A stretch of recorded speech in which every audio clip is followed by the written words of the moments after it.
Hi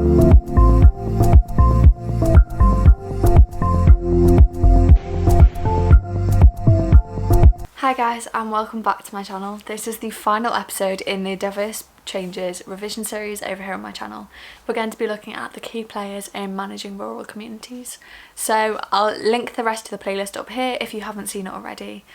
I've been going through the whole specification and I don't know what topic is next because I don't know when I'm uploading this. But yeah, I hope you enjoy. I hope this is useful. Please do share it with someone who you think might find it useful. That's what it's here for. It's here because I needed it, so I'm sure you need it too. So without further ado, let's just get straight on into this video. It's planting time again. March 2016. In the fields of mid-Cornwall, local contractors are using machinery to prepare the soil for planting. Close behind them, two teams follow on foot, planting cauliflowers for a national supermarket chain. The tractor driver works all year for a local Cornish farm, ploughing, spraying or harvesting. The workers planting the cauliflowers are Eastern European, mostly Bulgarian and Lithuanian men. They plan to work for 3 months, after which most of them will head home until autumn harvest. They're working for a local gangmaster. After deductions for transport and accommodation, they will earn just £2 an hour, which is 25% of the UK minimum wage. Few British workers would work for such low incomes, even allowing for deductions. Diversity in Cornwall. South West England is one of the UK's least ethnically diverse regions. 75% of the population is white British. The census only records permanent residents, and most agricultural migrant workers are temporary. Nevertheless, these workers have increased the range of ethnic backgrounds in Cornwall. Many live on caravan sites that would otherwise close in winter and spring. Cornwall. Image versus reality. Cornwall is a UK top tourist destination for its scenery, and also a favoured place for retirement. For both groups, tourists and retirees, place image is vital. In recent years, Cornwall has tried to re-image itself to attract a broader demographic. But the reality for many people contrasts sharply with this image. Jobs in tourism are seasonal, low-paid and part-time.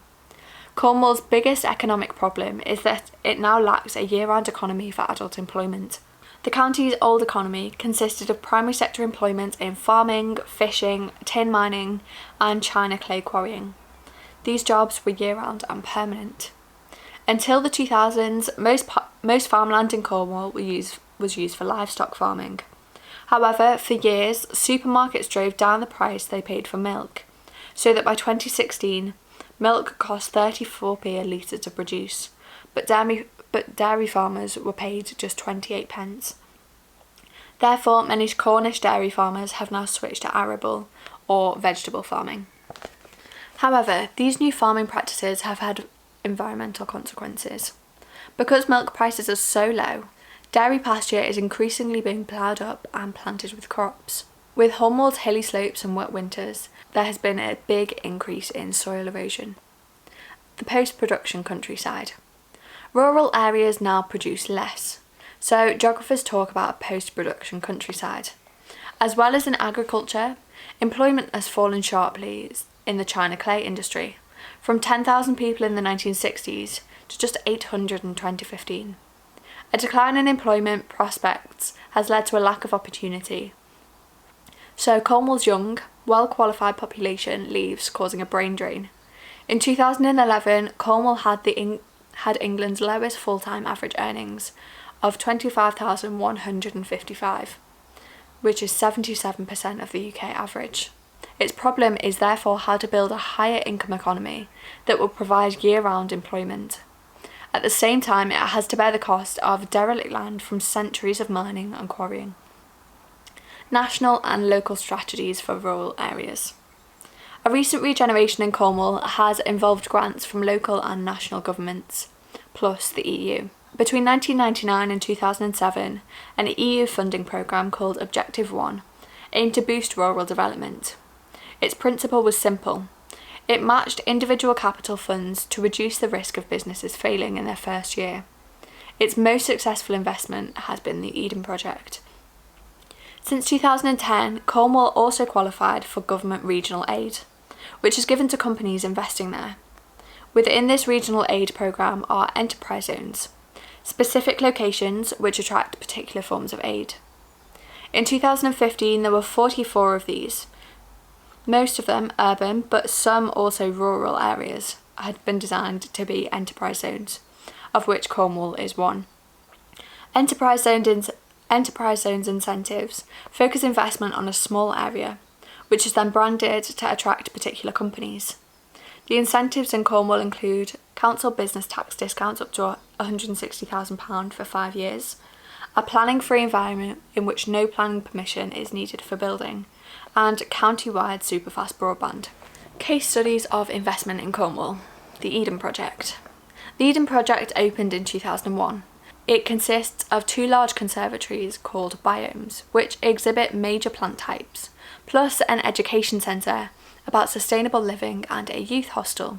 It has transformed the landscape from a former China clay quarry to a completely reimagined environment.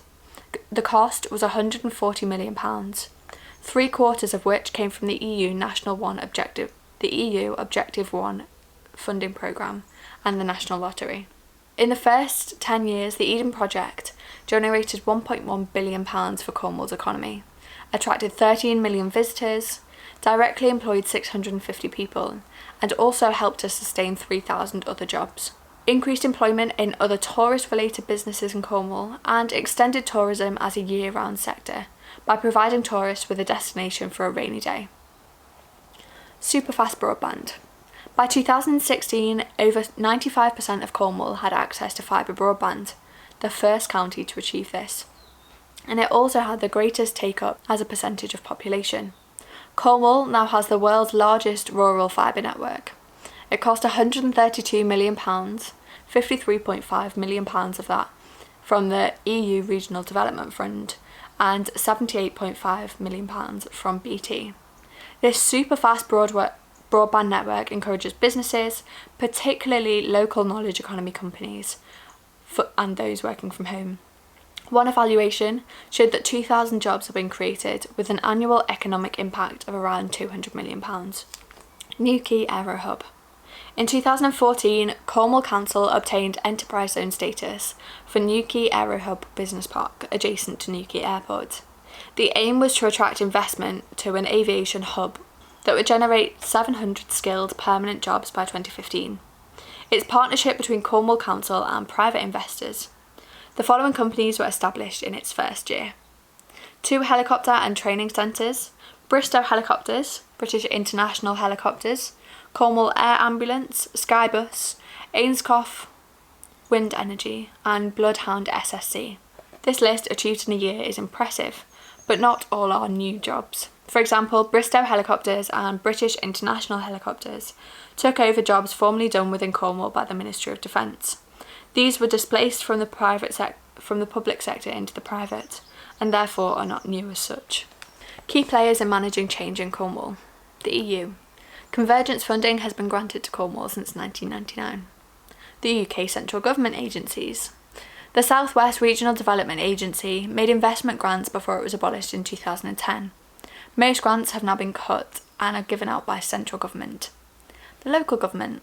The public sector, NHS and Cornwall Council is Cornwall's largest employer.